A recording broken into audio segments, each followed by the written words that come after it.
Kak Kani kok tanya apa mengenai capres ini anunya apa sih sebetulnya? Karena banyak yang duga Bapak akan mendukung Ganjar gitu.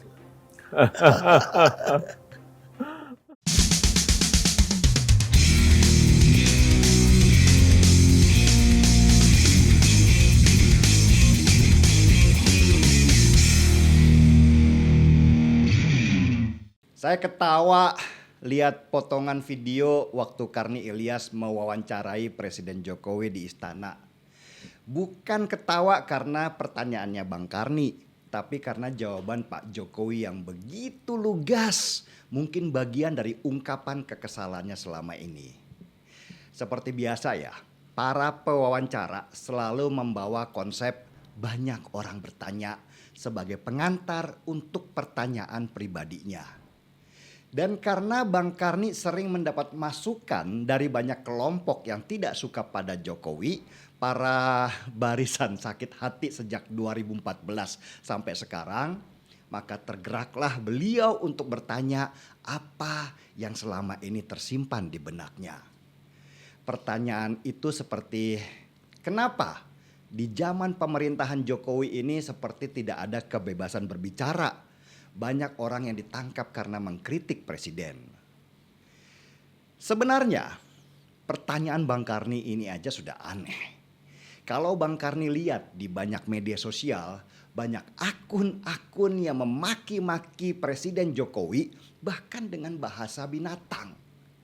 Bahkan majalah sebesar Tempo pun pernah bikin karikatur di cover depannya wajah Jokowi dengan hidung mancung seperti Pinocchio, yang seperti mengisyaratkan kalau presiden itu pembohong. Apakah majalah Tempo dibredel atau dihentikan peredarannya karena menghina? Enggak kan? Apakah pemimpin redaksinya juga ditangkap karena menghina? Enggak juga kan? Dan Jokowi juga enggak baperan tuh, enggak tersinggungan.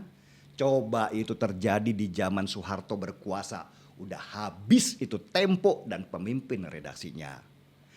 Coba lihat aja Roy Suryo waktu sebarkan editan wajah presiden dengan stupa Borobudur. Apakah presiden marah? Enggak kan? Yang marah justru umat Buddha yang tersinggung simbol agama mereka dilecehkan. Dan Roy Suryo itu dipenjara bukan karena menghina presiden, tetapi karena menghina simbol agama.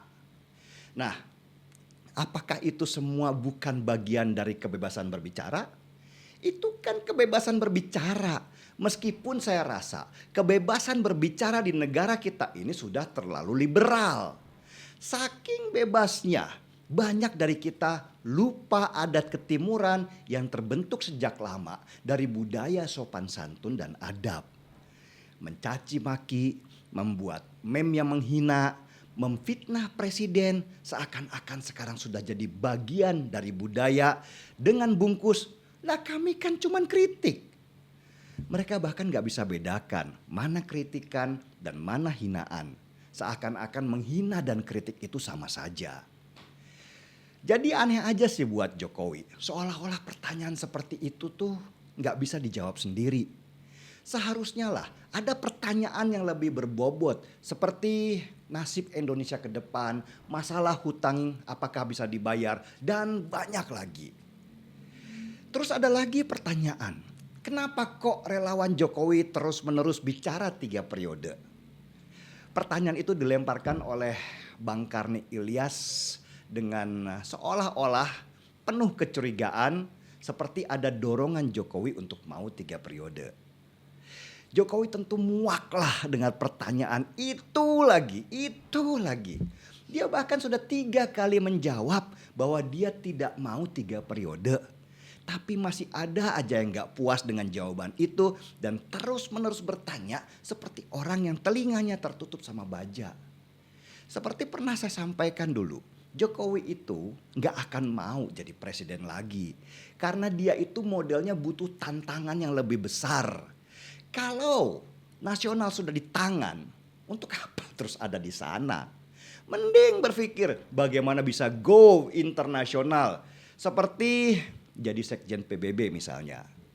Tapi kalau ada suara yang terus-menerus bicara 3 periode, terus Jokowi mau apa?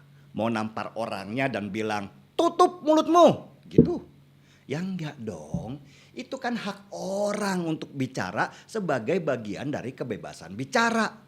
Lah, jangankan yang ngomong 3 periode, yang ngomong ganti presiden sama Jokowi turun aja, nggak diperdulikan sama dia. Apa bedanya coba? Kenapa kok yang teriak ganti presiden atau Jokowi turun itu nggak jadi masalah? Tapi oke lah, dari video itu kita bisa mendengar jawaban yang lugas dari presiden.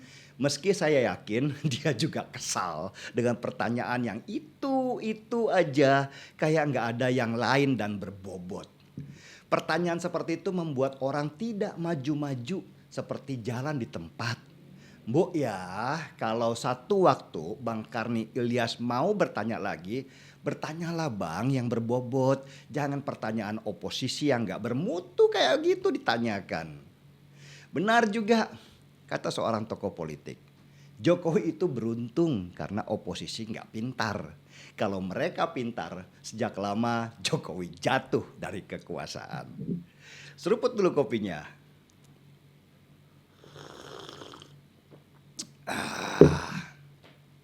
Gaspol. Cita-cita kita di tahun 2045, 1 abad Indonesia merdeka, mestinya insya Allah Indonesia telah keluar dari jebakan pendapatan kelas menengah.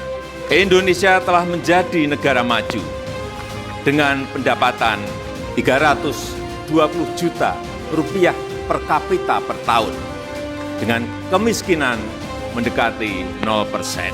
Kita harus menuju ke sana.